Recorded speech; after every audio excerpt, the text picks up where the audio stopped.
गोवा में आज मैं गोवा सरकार के निमंत्रण पर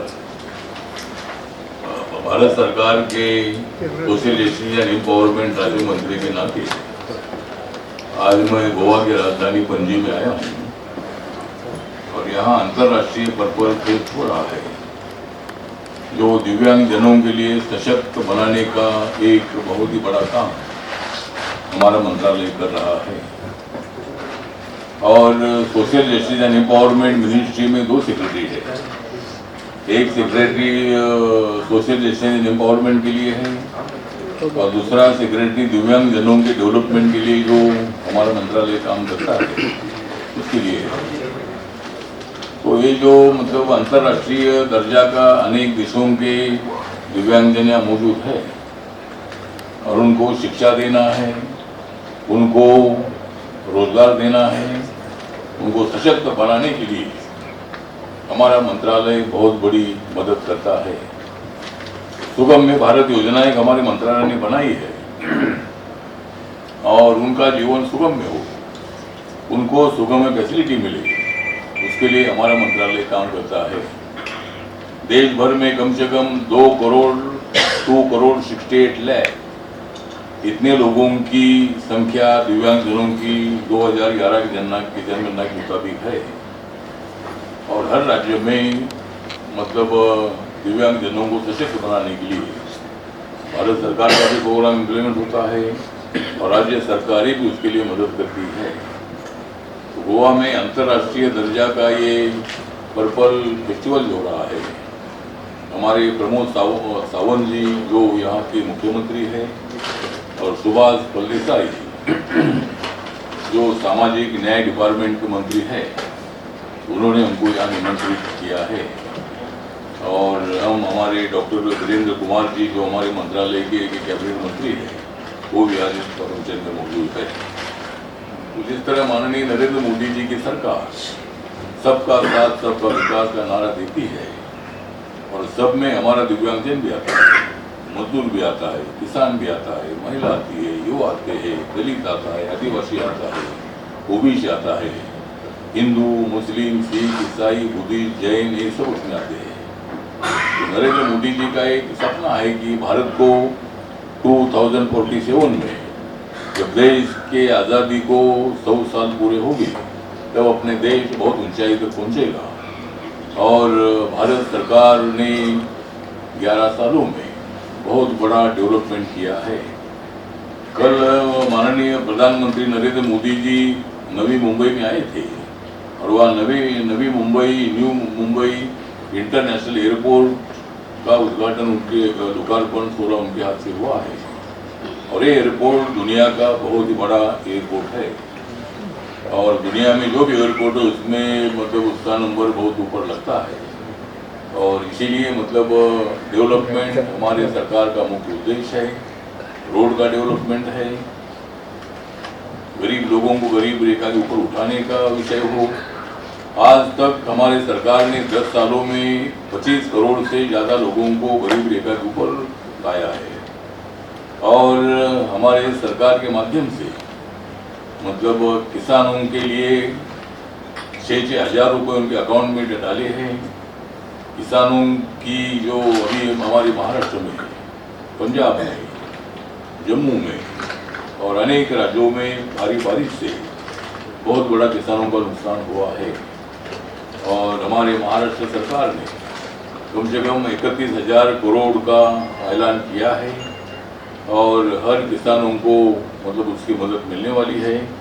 भारत सरकार के पास भी प्रस्ताव रखा गया है और माननीय देवेंद्र फडणवीस जी माननीय अमित शाह जी को मिले हैं और कल हमारे प्रधानमंत्री जब उधर आए हैं तो उनसे भी उनकी बात हुई है।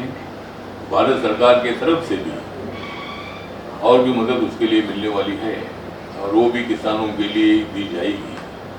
तो जिस तरह मतलब हमारी सरकार है, ये सरकार मतलब जो माननीय नरेंद्र मोदी जी ने एक बड़ा निर्णय लिया, वो निर्णय ये है कि जीएसटी जो 28% थी वो 18% की, 18% की जीएसटी 5% की और दवा है, अनेक छोटे मोटे वस्तुएं हैं उनके ऊपर जीरो जीएसटी लगाने का निर्णय उन्होंने लिया है और उसका फायदा अपना व्यापार अच्छा बढ़ाने के लिए होगा। मेड इन इंडिया का नारा नरेंद्र मोदी जी ने दिया है और जो भी वस्तुएं हमको लगती है, जो चीज़ें लगती है, वो सब अपने प्रोडक्ट अपने देश में हो और उससे मतलब अपनी इकोनॉमी भी ऊपर आ जाएगी और बेरोजगारों को रोजगार भी मिलेगा। तो ये एक बहुत बड़ा काम हमारी सरकार ने हाथ में लिया है। जिस तरह इस साल का बजट 50,65,000 करोड़ का जो बजट है, तो ये बजट में मेरे मंत्रालय के लिए कम से कम 1,68,474 इतना बजट हमारे मंत्रालय को मिला है। और हमारे मंत्रालय का जो बजट है बजट वो 12,000 करोड़ का बजट है और जो एससी कंपोनेंट प्लान होता है वो जो मैंने अभी बताया कि 1,68,474 इतना है। ट्राइबल का बजट कम से कम 1,29,000 है। तो दोनों मिलाकर कम से कम 3 लाख करोड़ तक का बजट हमारे मंत्रालय को, 3 लाख से भी ज़्यादा हमारे मंत्रालय को बजट मिला है। तो हमारे मंत्रालय की तरफ नरेंद्र मोदी जी का बहुत बड़ा ध्यान है और सबसे ज़्यादा बजट हमारे डिफेंस मिनिस्ट्री को है। उसके बाद रेलवे को है 2 लाख है, 2 करोड़ का है, 2 लाख करोड़ का है। रोड ट्रांसपोर्ट के लिए 2 लाख करोड़ का है और मेरे मंत्रालय का बजट 1,68,000 का जो मैंने बताया। इसी तरह हमारी सरकार का सोच है कि भाई डेवलपमेंट करना है और गोवा में प्रमोद सावंत जी की सरकार गोवा के डेवलपमेंट के लिए बहुत अच्छा काम कर रही है। लेकिन अभी मुंबई गोवा का जो रोड है वो हमारे नितिन गडकरी जी कोशिश कर रहे हैं और अभी रोड का काम बहुत बड़ा फास्ट चल रहा है। जहाँ जहाँ रोड का काम बाकी है बहुत ही जल्द ये काम पूरा होगा और गोवा सरकार की जो भी डिमांड्स होगी उसके लिए जरूर मेरा मंत्रालय भी प्रयत्न करेगा और माननीय नरेंद्र मोदी जी गोवा के लिए जो भी उनके प्रोजेक्ट है उसके लिए भी मदद करने की भूमिका हमारी सरकार की रहेगी। उसी तरह नरेंद्र मोदी जी आज अपने दुनिया के सबसे पॉपुलर नेता के रूप में काम कर रहे हैं और अपनी देश की इकोनॉमी अभी 10 नंबर पर थी 2014 के पहले। तो अभी 10 सालों में हमारी इकोनॉमी 4 नंबर पर आई, 5 नंबर पर आई थी और अभी 4 महीना पहले अपनी इकोनॉमी 4 नंबर पर आई है। और मतलब यहाँ जिस तरह जापान नंबर 4 में था अभी हम 4 नंबर पर आए हैं। 1 नंबर पर अमेरिका है, 2 नंबर पर चाइना है, 3 नंबर पर जर्मनी है और 4 नंबर पर इंडिया का नंबर है। तो अपनी इकोनॉमी डेवलप हो रही है। बाकी जो अपोजिशन वाले हैं ये उनको ये अच्छा नहीं दिखता है। ये अपोजिशन वाले जानबूझकर आरोप प्रत्यारोप करने में टाइम पास करते हैं और इन लोगों के कार्यकाल में कभी नेशनल हाईवे 4 लेन नहीं हुए थे। इनके कार्यकाल में एयरपोर्ट जो थे बहुत कम एयरपोर्ट थे, अभी डबल से ज़्यादा एयरपोर्ट पूरे देश भर में बने हैं और अनेक क्षेत्रों में बहुत अच्छी प्रगति हो रही है। इसीलिए नरेंद्र मोदी जी के मंत्रिमंडल में मैं रिपब्लिकन पार्टी ऑफ इंडिया की तरफ से मैं तीसरी बार उनके मंत्रिमंडल में मैं सोशल जस्टिस का मैं एमओएस हूँ और महाराष्ट्र में हमारी जो महायुति है ये महायुति मजबूत है। वहाँ बीजेपी है, शिवसेना है, राष्ट्रवादी कांग्रेस है, आरपीआई है। हम सब लोग मिलकर हम महाराष्ट्र की आने वाली जो लोकल बॉडीज की चुनाव है ये हर जगह पर हम साथ में लड़ेंगे और अनेक जगह पर हमें बहुत बड़ी सफलता मिलेगी, ऐसा हमें पूरा विश्वास है। जिस तरह विधानसभा के चुनाव में हमें बहुत बड़ी सफलता मिली, लोकसभा के चुनाव में हमारा भारी नुकसान हुआ था और उसका कारण ये है कि हमने बताया था कि भाई राहुल गांधी और इंडिया आघाड़ी के लोगों ने संविधान बदलेगा, आरक्षण जाएगा, इसी तरह की झूठी बातें करके मतलब उन्होंने अपने सीटें ज़्यादा उनको लाई थी लेकिन उनको सरकार बनाने में बिल्कुल सफलता मिली नहीं। ये तो बोल रहे थे भाई मोदी जी जाएगी 24 के चुनाव में हमारी इंडिया आघाड़ी सत्ता में आएगी, ऐसा वो बताते थे।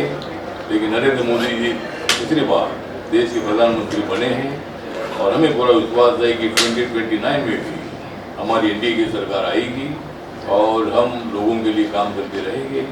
अपोजिशन को जो आरोप लगाना वो लगाते रहे, वोट चोरी होता है, इसी तरह की बातें की जाती है। तो हम ऐसा सवाल नहीं उठाते हैं कि भाई 2024 के लोकसभा के चुनाव में इन्होंने वोट चोरी किया था। तो वोट चोरी का आरोप बेबुनियाद है, झूठ आरोप है।